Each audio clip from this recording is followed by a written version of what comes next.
Let me get this. All right, so it's recording. Oops. There we go. Awesome. Please see the screen? Yep, absolutely. Wonderful. Katie, all good? You can see the screen? I can, yep. Okay, thank you. All right, so welcome to our webinar on overcoming test anxiety. I'm Leanne Ford. I am a registered social worker and the student wellness educator that works in the Student Life Center at Brescia. And I'll let Rachel introduce herself. Hi, I'm Rachel Sansone, and I am one of the two psychotherapists that are working with Brescia right now. And even though we're not on campus at the moment, I'm available for therapy with Brescia students video or in person at my off-campus office. Thank you. So just a few housekeeping things. If you've never been on Zoom before, if you're able to just keep yourself muted, and if you have a question, feel free to type it in the chat box, which is located down at the bottom, on the bottom toolbar bar. Rachel and I will kind of be keeping an eye on that throughout the webinar. If you have any questions that come up, or just feel free to unmute yourself and ask your question as we kind of go through, okay? I will also just note that this webinar is being recorded for the purposes of posting after with consent from the participants that are on the webinar today. All right, so in terms of outcomes, what Rachel and I are hoping that you will take away from this brief introductory webinar is understanding what test anxiety is, understanding what causes test anxiety, how you can overcome test anxiety, and then essentially learning 1 to 2 resources to get further help or further explore the options to overcome or manage test anxiety.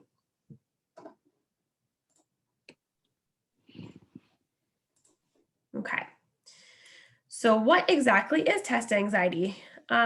Essentially, test anxiety is all about, I guess it's in particular a type of performance anxiety. And so many people experience stress and anxiety before, after, or I guess before or during a test or exam.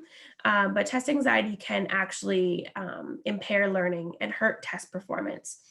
However, test anxiety does not mean impairment. So it doesn't mean that you're never going to be able to do well on tests or exams, but it does impact your performance. And essentially, the severity of test anxiety can vary depending on the individual, which obviously is very subjective based on kind of what's going on. Is there anything else you'd like to add, Rachel? No, I think that one of the great things about anxiety, whether it's test related, performance related, this is something that everyone experiences and is something that we can manage. And that is why it's one of the topics I like to talk about the most, and Leanne and I together, because we can give you some strategies that will be really beneficial. Yeah. So with help, it will get easier, right? So in terms of test anxiety and how it impacts you, like I said in the previous slide, it's really dependent on the individual person.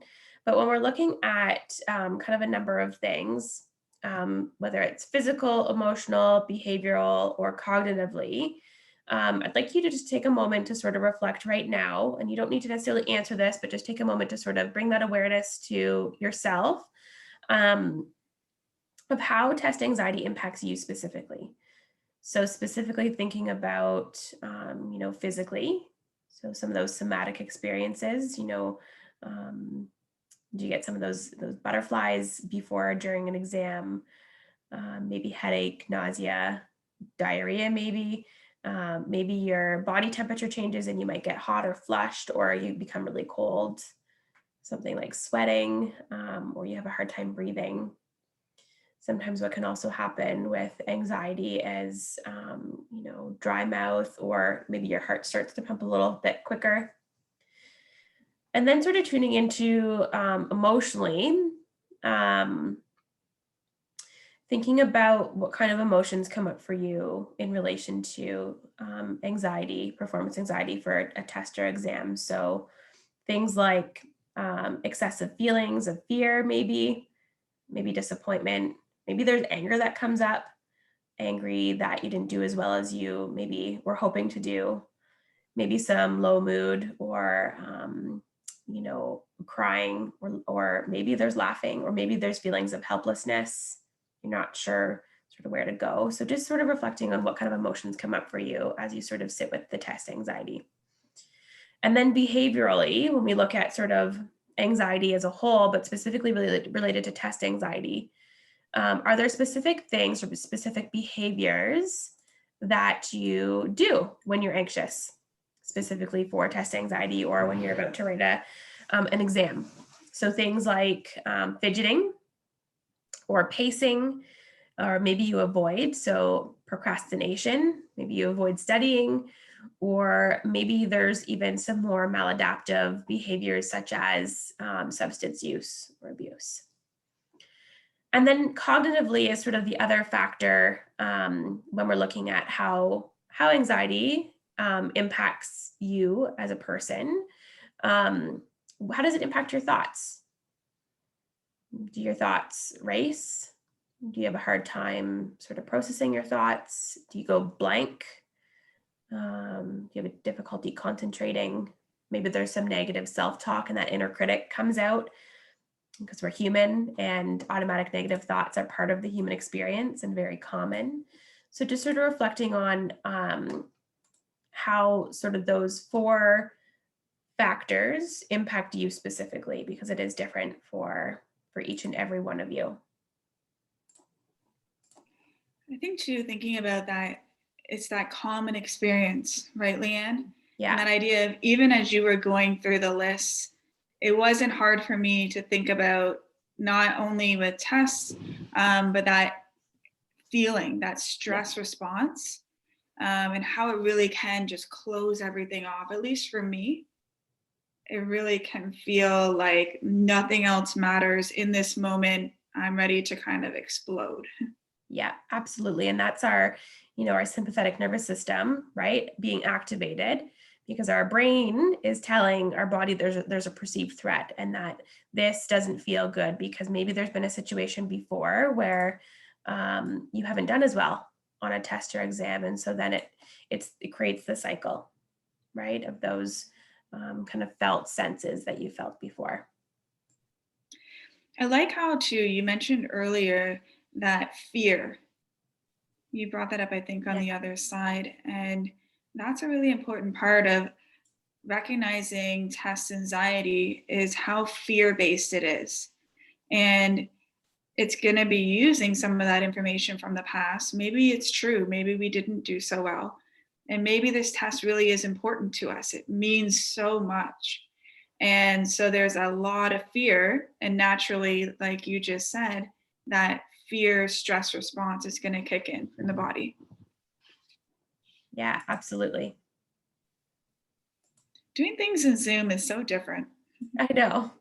I know in person we like to talk about it a little bit more, but like Leanne was saying, really sitting with yourself and thinking about those 4 areas and where this comes up for you when you're writing a test. Absolutely. Okay. So again, symptoms of test anxiety, just as a summary, kind of come up in a few different places. Physical symptoms, so our somatic experiences, cognitive and behavioral symptoms, and then the emotional symptoms and impacts.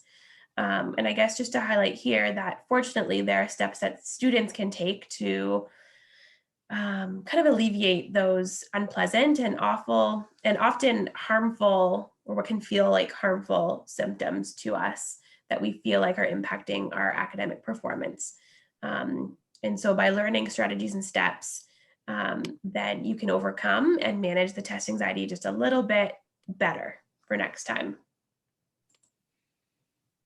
Yeah, I really like this picture because it really does feel like a bomb is going off. Yeah. And all the thoughts start going, what if I can't do this? And all of those Yeah. automatic thoughts start to happen, right? And we'll talk a little bit more about this, but naturally, I mean, if those thoughts are going on in my head, I might have that face too. Yeah, absolutely. So the causes of test anxiety, there's a few different causes. Obviously, it's a cycle, right? So the same old thinking, I like this picture as well. The same old thinking equals the same old results, and then it keeps going, right? So obviously, a history of poor testing outcomes could definitely contribute to the cause of test anxiety and perpetuate the cycle of feeling anxious in regards to writing a test or exam. Being unprepared. So again, it's interesting because part of one of the most common behaviors for anxiety in general is avoidance, right? So when we avoid, often that can lead to potentially procrastination and avoiding studying, which then leads to feeling or being unprepared, right? And then you go into your exam and you don't do well, and so then you don't have the testing, you don't have the outcome that you wanted, which then creates it creates this big cycle of, well, I'm not going to do well then. So why even try? Right? Which then leads to another test outcome of being, unsuccessful or not doing as well as you had hoped. Um, the other thing that contributes to test anxiety is being afraid of failure. And this is a big one. As humans, we want to do well, we want to thrive. And it goes back to the fear that we were sort of chatting about previously, is living in a fear response and being afraid actually prevents us from doing well, right? And so when I talk about trying new things and trying different ways of doing things, learning doesn't happen in our comfort zone, right? And so if we are doing the same things, studying the same way, preparing for exams and tests the same way that we've always done, that maybe haven't gone as well as we'd like, we're probably not going to see a different result. So trying something different or reaching out for help in a different way than you have not before could contribute to a different outcome. And so really, really practicing going outside of your comfort zone to help manage what's in your control, because that stuff is in your control, to I guess achieve a different outcome and see if that kind of works. What else do we want to say about this slide? So obviously there are some biological and mental components. And so biologically, Rachel kind of touched on this. Biologically, in stressful situations, our body releases a hormone called adrenaline, right? So in some scenarios, this is actually a good thing because it actually motivates us, and it motivates us to study. It motivates us to get work done, our assignments done. It might motivate us to actually study the things that we need to study before the exam. But in other cases, what it does is it creates and causes anxiety because it can be excessive. And then that's what makes it difficult for our body to be able to rest, to be able to study and retain information. And that's when symptoms like those somatic symptoms that we were talking about before might present. So things like headaches, nausea, sweating, shaky hands, racing heart. And then that might then create a problem in terms of your performance for the test or exam, right? So it might be difficult for you to perform if you're feeling that activation in your nervous system. And so it's about finding that balance. And we're going to chat a little bit more in sort of like the second part of our, right after this slide, actually, about ways that we can kind of come back down and calm our nervous system, as well as address some of our thoughts, behaviors, etc., to help sort of manage the anxiety related to exams and tests. And mentally, which we're also going to talk a little bit more, but just to mention here, mentally, if our thought patterns, essentially our thought patterns play into how we perceive things and how we believe things will go. Our thoughts are very, very powerful.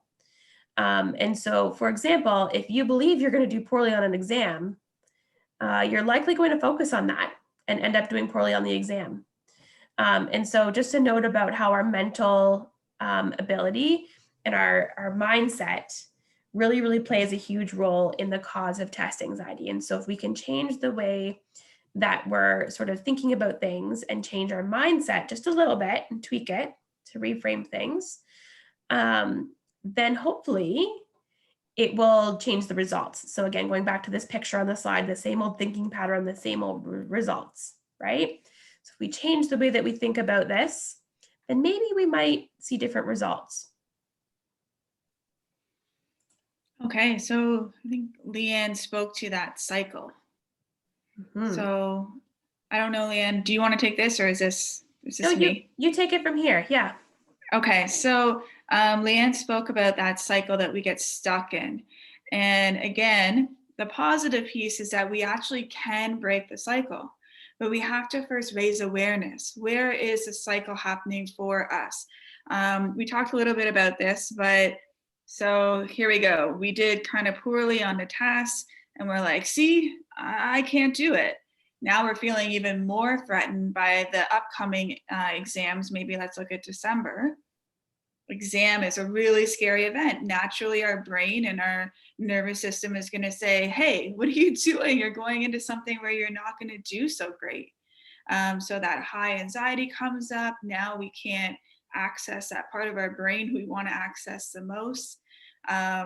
We're feeling all of those physical symptoms. And of course, we don't do so well on the exam. Cycle continues.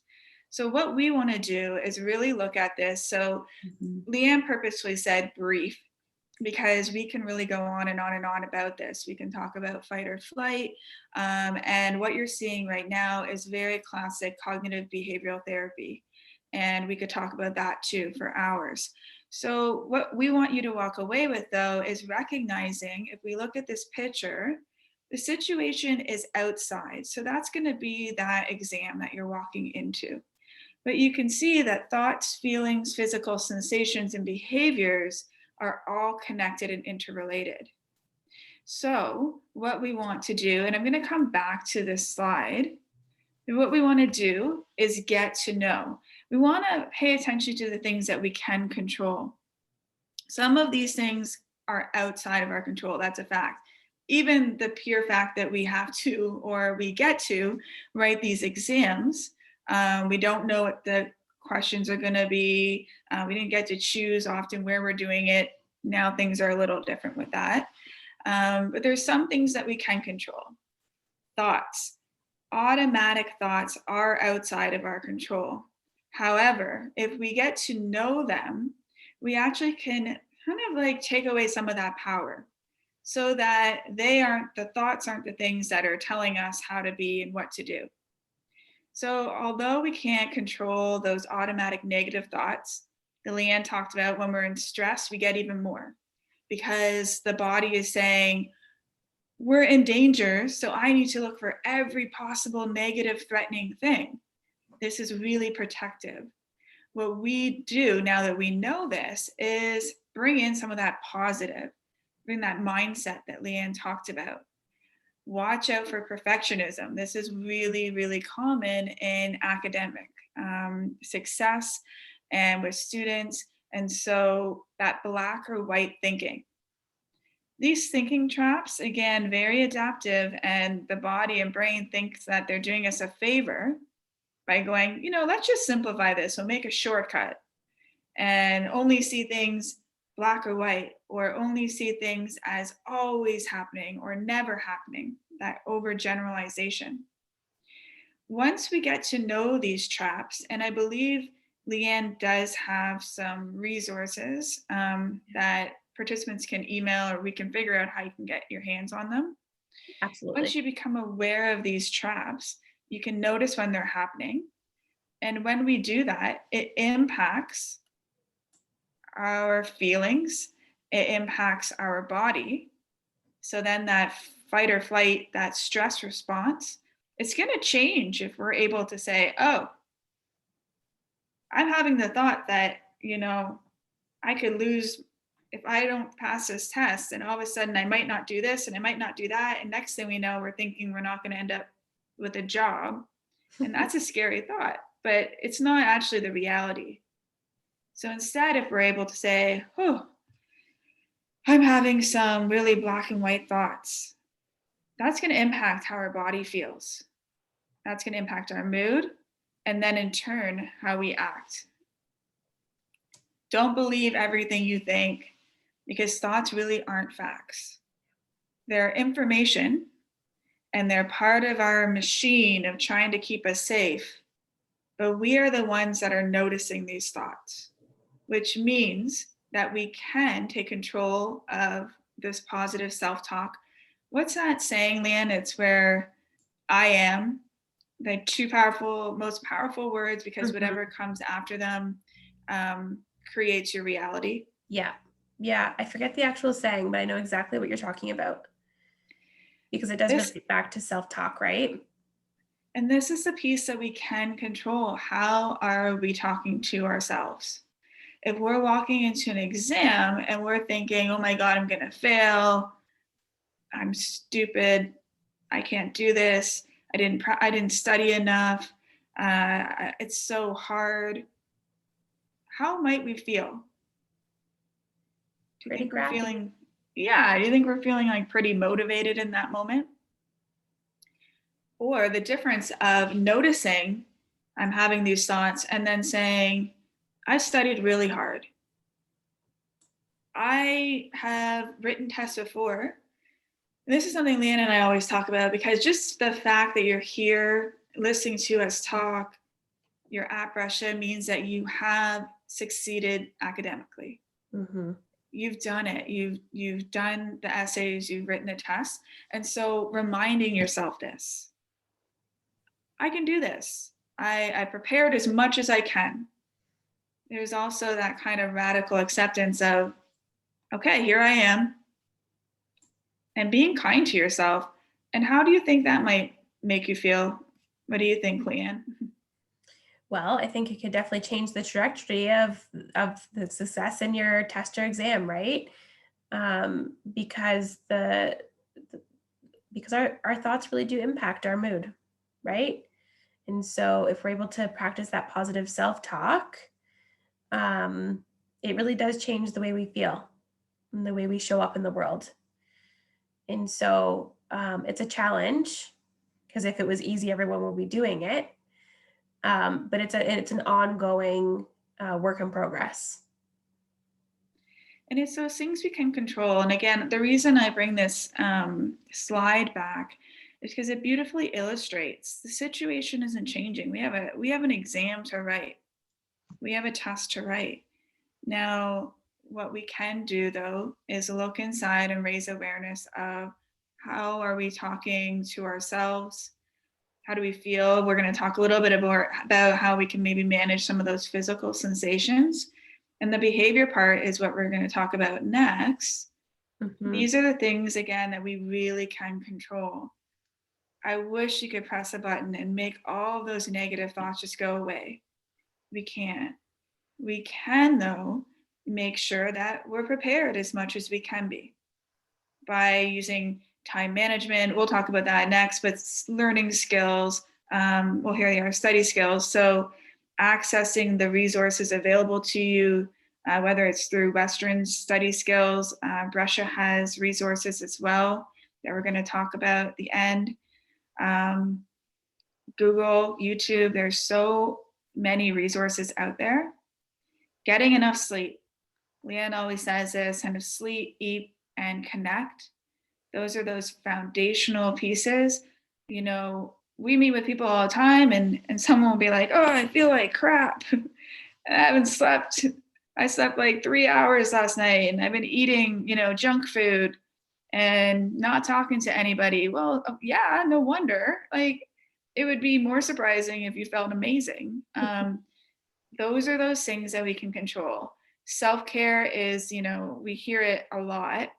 And sometimes I think it can be kind of confused with, like, sure, it's nice to put like a face mask on. That's great. But really, are you getting those foundational things? Are you paying attention to what you're putting in your body? Are you self-soothing? Taking those deep breaths. That is going to impact how your stress response is going on in your body. It's going to help go from fight or flight to that rest and digest. With the grounding techniques, which we are going to talk about next. But really, it's always about what can we control.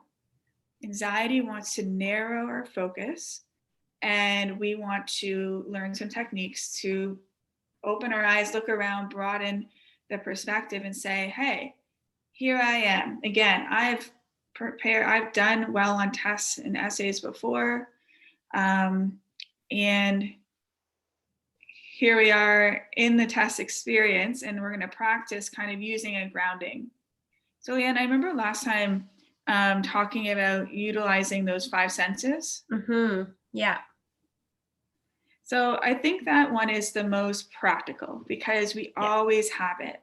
Now, we can do things like practicing breathing, taking those deep breaths, also checking in with grounding by noticing your body in the chair. But one thing, again, anxiety really wants to narrow our focus. So if we can look around the room, name 5 things, name a few things that we can see, pay attention to what we can hear. If you're drinking something, even being, intentional about bringing, whether it's gum that you really like, something that you can notice the taste, these things are going to bring you back here in the present moment, whereas anxiety wants to take us to the future and everywhere else. I think I missed maybe one of the senses. Yeah, you said hear, see, taste, smell, and feel. There we go.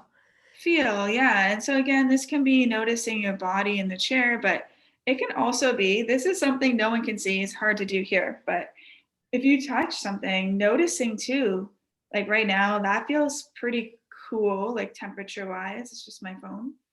But anything that you can do to ground yourself, reorient your body in the room so that your body gets some different signals that your life is not in danger.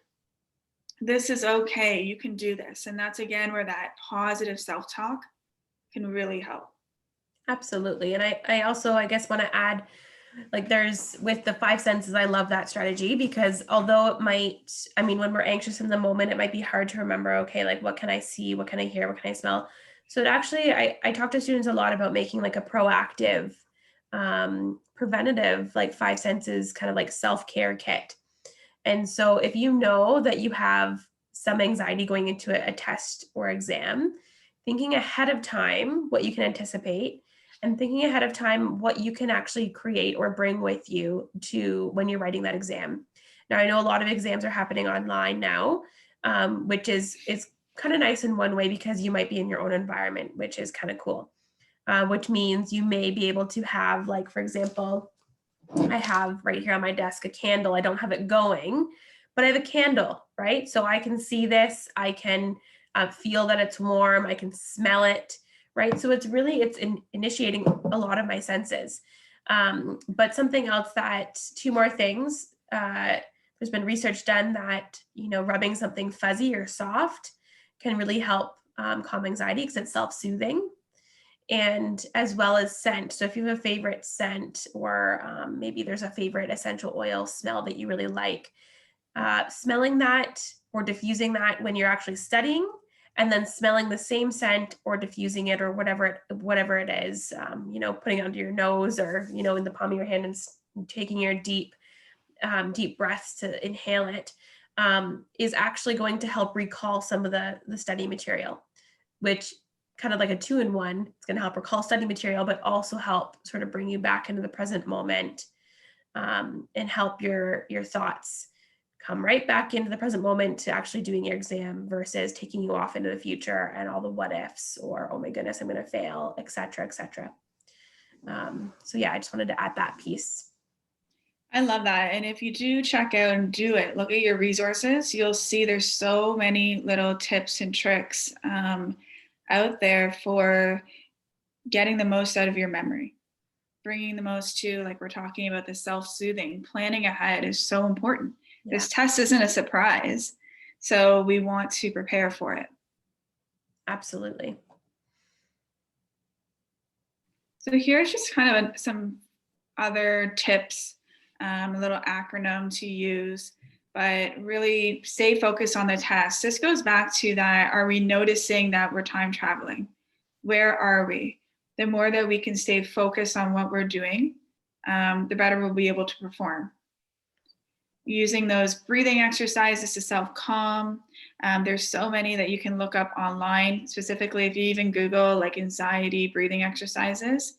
There's lots of great stuff. And Leanne and I are also available if you have any questions. Be on time. Be intentional about what you're going to do. This is also going to help instead of like rushing. And then of course that stress response is going to be amped up. So preparing beforehand, doing some self-soothing before you do go into the test. So create a plan for answering questions. Do you know anything more about that, Leanne, or is it just kind of doing that practice beforehand? Yeah, so it specifically practicing beforehand some of the questions that you might anticipate coming up on the test or exam, and kind of practicing a really good learning strategy is like retrieval. And what I mean by that is not necessarily studying the same content over and over again and reading it, but literally testing yourself and retrieving the information. So you might like study, for example, on cue cards, and you might test your knowledge and retrieve that information versus just reading them over and over again.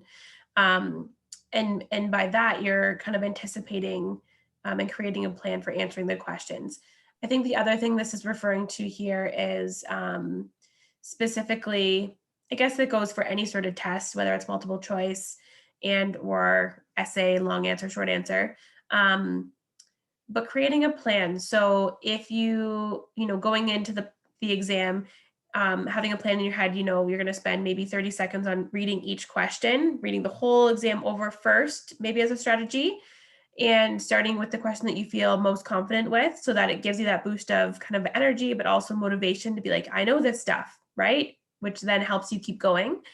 And or creating a plan that, for example, if you don't know the answer to one of the questions, you're going to move on to the next question and go back to that question instead of getting stuck on answering the question that you're not sure of, because then what it does is just creates this cycle of uncertainty, fear that you're not going to do well in the exam or test. And so, yeah, I think just anticipating what you can expect, but also know what works for you in terms of answering questions on a test or exam. Yeah, I like that you said that, to stay active. Absolutely. And making sure you read the questions. It's such an important skill to learn, and will save you those few points because they do add those words in there to kind of trick you. It's a fact. So paying attention to that, being aware that it's going to happen sometimes, some teachers more than others. Now, the last one too. So being aware we cannot control that some of that negative thoughts are going to come up, but we can bring that positive self-talk. Talk to ourselves the way we'd talk to a friend who was doing a test. We would say, hey man, you've got this, you're there. Maybe even writing yourself kind of what you would say to a friend so that it's fresh in your mind. Taking Absolutely. control. I think also with the negative self-talk, like we know thought stopping doesn't necessarily work in terms of like, if you're having a thought and you're like, hey, stop thinking that, it's going to come back. That's just the reality. So that's not necessarily a productive way, especially if you're in a test or exam or before. But maybe even trying like the complete opposite like action of the thought that you're thinking. So for example, if you're thinking, oh my goodness, I can't do this, right? The opposite of that would be, oh my goodness, I can do this and I'm going to do this, right? And so kind of reframing the self-talk so that it puts a positive spin on it when you need it most, right? And then I also love your idea about like writing little love notes to yourself. If it's a paper exam and or if you're sitting at home and doing an online exam, maybe there's an opportunity to, before the exam, when you're creating your plan and thinking about what to expect, writing yourself little love notes on some sticky notes and putting them, beside your computer monitor, or maybe on the wall beside your computer, so you can kind of look over and have that reminder for yourself. Yeah, because the negative thoughts are automatic. We have to be intentional Yeah. about our positive messaging. Yeah, And absolutely. as we saw, it will impact how you perform. Yeah. So, resources. So as we sort of wrap up, we've talked about a couple of different things.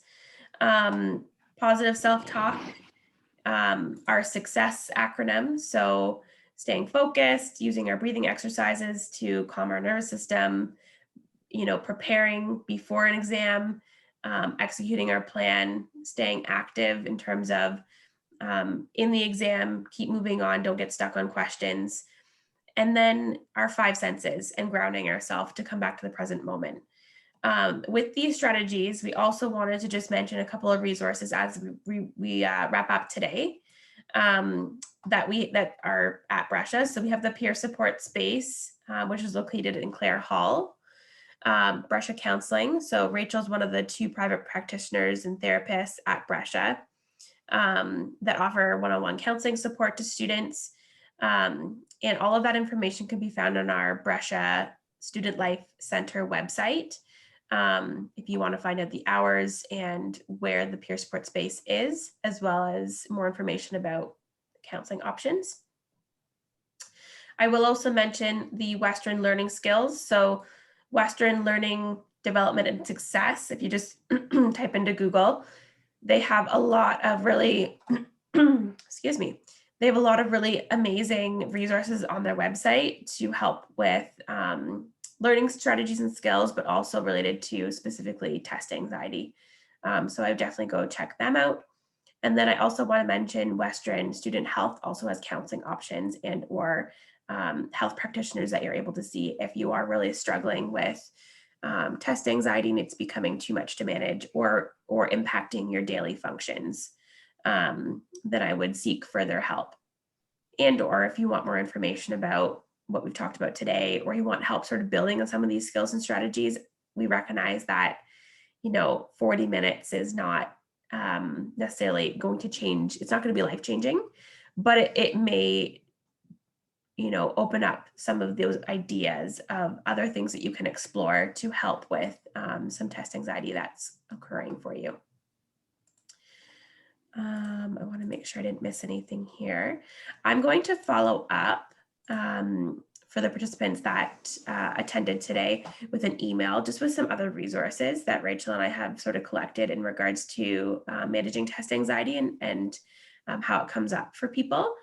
So I'll email those out, and then this webinar will be posted on our Student Life website as well if you want to go back and kind of review anything that we've talked about today.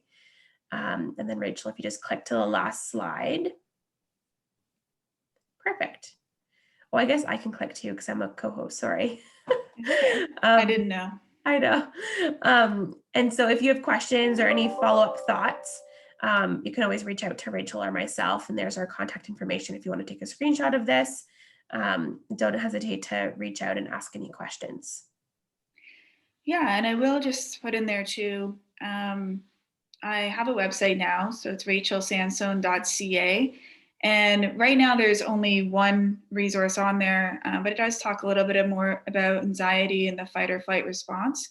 And the aim is to have some more resources available. That's another way that you can reach out if you have any questions. Absolutely. And also another plug is Rachel does therapy Thursdays, every Thursday for the month of November. On Instagram. So on the Student Life Center Instagram, if you don't follow us, go follow us.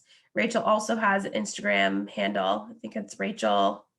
I think it's Rachel.Sansone. Yeah. Yeah, I think it is too.